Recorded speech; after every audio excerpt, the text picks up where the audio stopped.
اگه میخواید شما هم یه پوست خیلی عالی و سالم داشته باشید، این ویدیوی پایین رو حتما ببینید.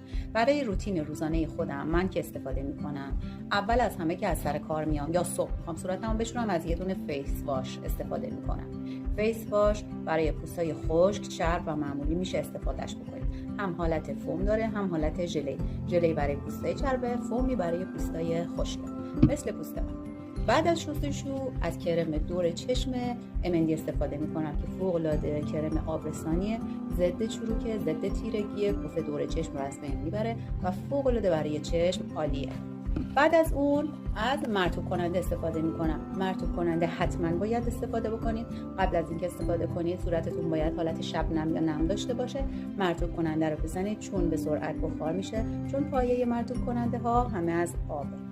بعد از اون یه توصیه خیلی خیلی مهم بهتون میکنم که حتما از ضد آفتاب استفاده کنید. یعنی شما بدون ضد آفتاب هیچ وقت بیرون نرید.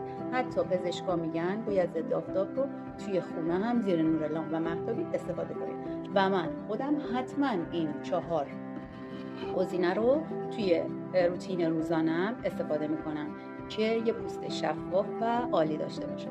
به شما هم توصیه میکنم حتما استفاده بکنید. این 4 مورد که بهتون گفتم اصلا قیمت خاصی نداره. اگه میخوای مشاوره های دیگه هم برای پوست و مو داشته باشی، حتما زیر همین پست کامنت بذار تا من به صورت رایگان بهت مشاوره بدم و حتما قلب سفید من رو هم قرمز کن. مرسی از شما.